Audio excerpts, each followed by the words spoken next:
Hi everyone. आज का ये वीडियो इंग्लिश ग्रामर में कंजंक्शंस का है। कंजंक्शंस जहां हम दो सेंटेंसेस को मिलाकर एक बनाते हैं। अब उसमें कुछ जोड़े वाले होते हैं, जैसे not only but also, either और, नीदर नॉर, इस तरीके के भी होते हैं, और कुछ सिंगल्स होते हैं।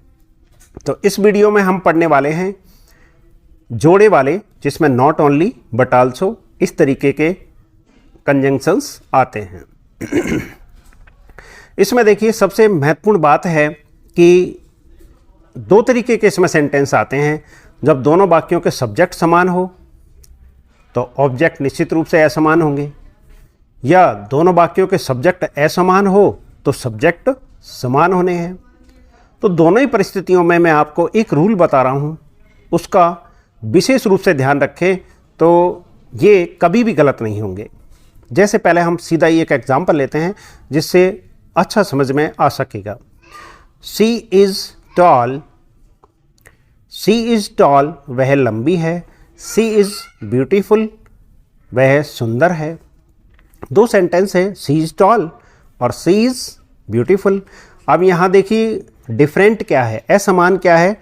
एक तो टॉल है इसमें तो, और यहाँ असमान है ब्यूटीफुल, या ब्यूटीफुल असमान है।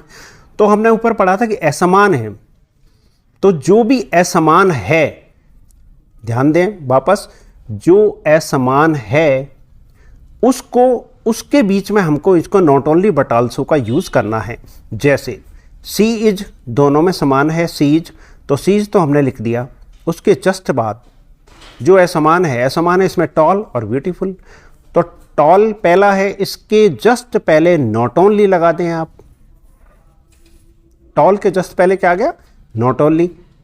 उसके बाद टॉल लगा दिया हमने, फिर बट आल्सो लगा दिया, और दूसरा जो डिफरेंट है ब्यूटीफुल, उसको सबसे एंड में रख दिया।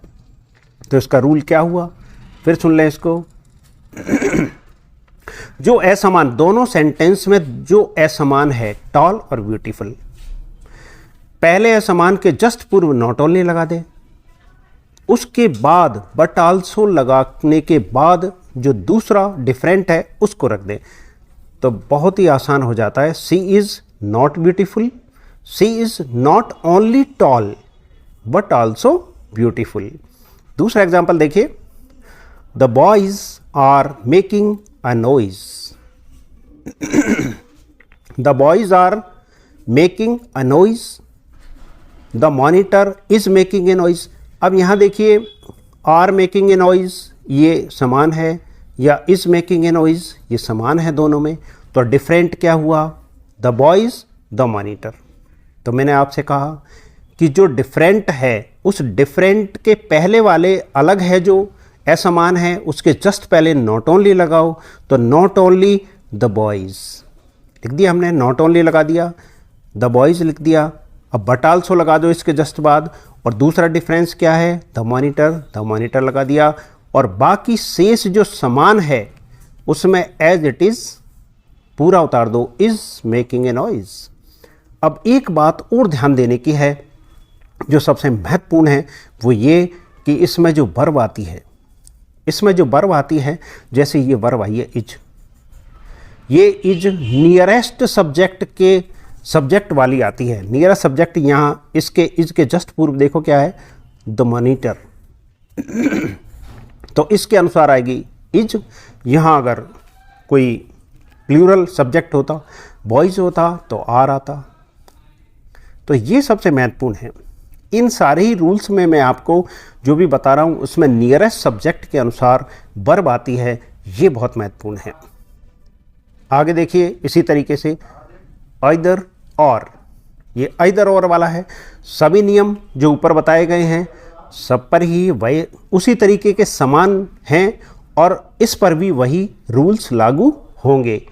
तो उन रूल्स को फिर सुन ले एक बार, कि जो वर्ब आती है, जैसे ये वर्ब आई है इज, ये सारी वर्ब जो आती हैं वो नियरेस्ट सब्जेक्ट, यानी इससे जस्ट पहले सब्जेक्ट देख लो उसके अनुसार आएगी। चाहे वो प्लूरल है तो वर्ब भी उसी की आएगी, सिंगुलर है तो उसी के अनुसार वर्ब आएगी। वो रूल इस पर भी अप्लाई होता है। और दूसरा रूल जो मैंने आपको बताया, जो डिफरेंट है उसके जस्ट पहले आइदर लगा दें, उसके बाद दूसरा जो डिफरेंट है वो लगा दें और लगा दें, इस तरीके से।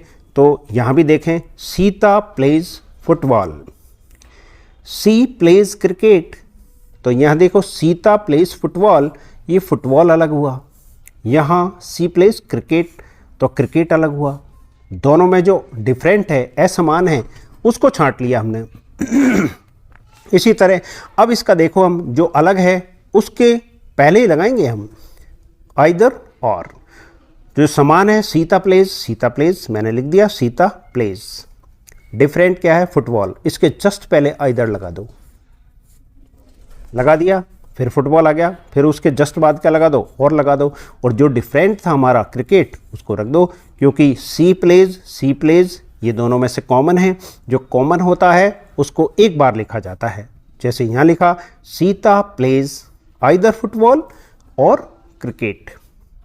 तो मैं समझता हूँ समझ में आ रही होगी। आगे एक और नेक्स्ट एग्जाम्पल हम देख लें।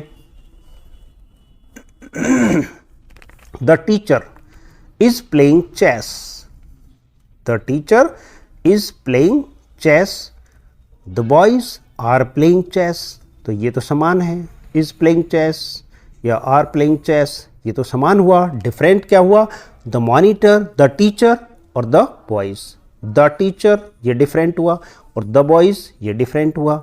तो मैंने कहा डिफरेंट के जस्ट पहले, चाहे वो सब्जेक्ट डिफरेंट हो तो सब्जेक्ट के पहले लगा दो आइदर, अगर ऑब्जेक्ट डिफरेंट हो तो ऑब्जेक्ट के आगे आइदर लगा दो। बस यही नियम है। जैसे यहाँ देखिए, either the teacher, either the teacher, आगे आ रहा है आइदर, ये लगा दिया हमने सब, क्योंकि टीचर डिफरेंट था उससे जस्ट पहले आइदर लगा दिया, फिर उसके बाद और लगा दिया, फिर द बॉयज़ जो दूसरा डिफरेंट था उसको रख दिया, और जो कॉमन था दोनों में वो कॉमन। अब यहाँ ध्यान दो आप कि एक में इज लगा हुआ है, दूसरे में आर है, किंतु ध्यान देने की बात है, मैंने कहा था कि इस वर्ब के जस्ट पहले देखो सब्जेक्ट क्या है, the boys, the boys plural है तो यहाँ आर आएगा। तो ये समझ में बात आ गई, क्योंकि यहाँ टीचर तो सिंगुलर है तो इसके अनुसार तो वर्ब आएगी नहीं, तो किसके अनुसार आएगी? नियरेस्ट सब्जेक्ट देखो, वर्ब के नियरेस्ट कौन सा है? द बॉयज़, इसके अनुसार आ गया आर। जो कॉमन है वो लिख देंगे playing chess.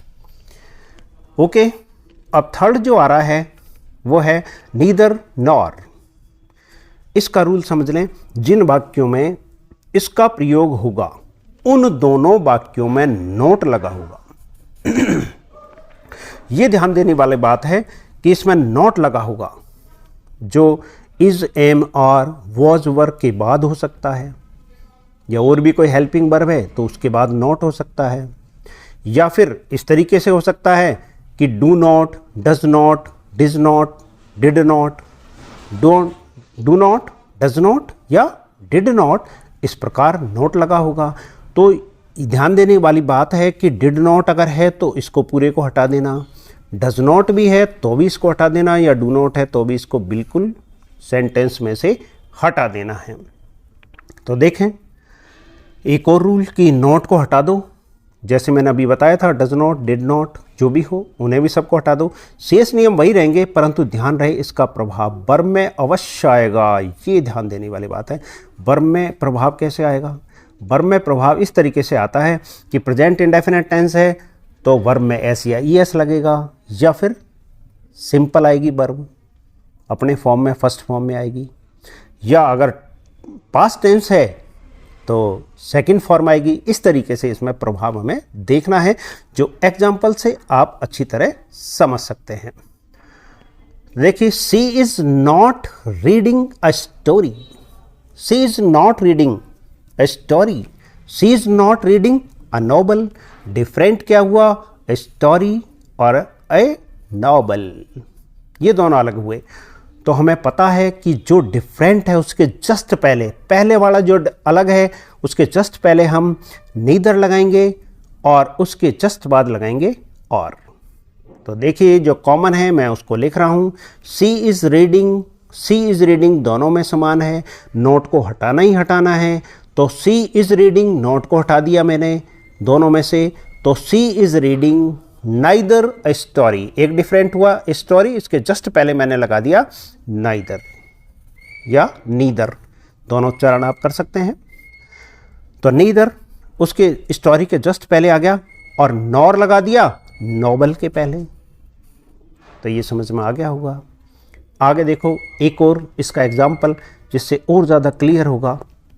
Ram does not learn this poem, Ram does not learn this poem, Shyam does not learn this poem.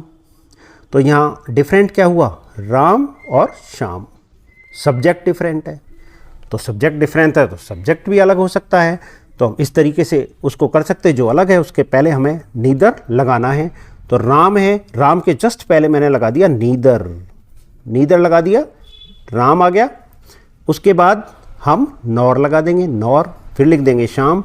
जो दोनों डिफरेंट है, सीधी सी बात है कि जो डिफरेंट है उससे पहले वाले डिफरेंस से पूर्व ये नीदर लगाना है, और उसके बाद हमें ध्यान रखना है कि उसके जस्ट बाद जो वर्ब आएगी ये वर्ब अपने नियरेस्ट सब्जेक्ट के अनुसार आएगी।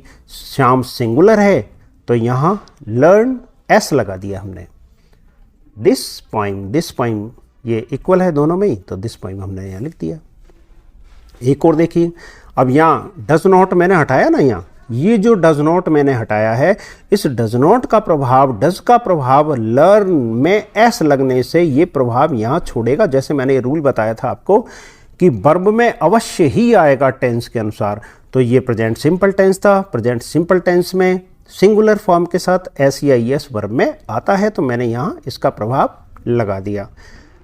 और लास्ट इसका एग्जाम्पल है, Sita did not go to Jaipur, Sita did not go to Jaipur.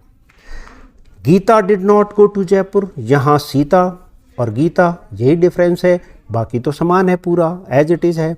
बस देखने वाली बात यही है कि इसमें किस तरीके से वर्ब आएगी।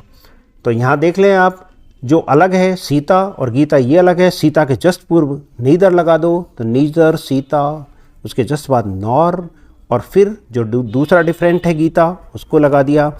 अब देखिए ध्यान देने वाली बात है कि मैंने डिड नॉट को हटाया है। अब डिड नॉट को मैंने हटाया है तो डिड सेकंड फॉर्म है, डू की सेकंड फॉर्म डिड है, तो यहाँ गो की सेकंड फॉर्म हम कर देंगे बेंट। बस यही ध्यान देनी थी। इसके बाद टू जयपुर जो समान है वो एज इट इज़ लिख दिया जाएगा। तो इन तीन आपने कंजंक्शंस में जो देखा उसको शॉर्ट में मैं फिर बता दूं कि ये जोड़े वाले कंजंक्शंस है, और इसमें ध्यान रखने वाली बात यही है कि जो वर्ब आती है वो हमेशा नियरेस्ट सब्जेक्ट के अनुसार आती है, और नियरेस्ट सब्जेक्ट वही होता है जो वर्ब के जस्ट पहले होता है। तो मैं समझता हूँ कि ये वीडियो आपको पसंद आया होगा, और आप इससे इस ग्रामर के जो कंजंक्शंस है उनको आसानी से सीख सकते हैं। Okay, bye.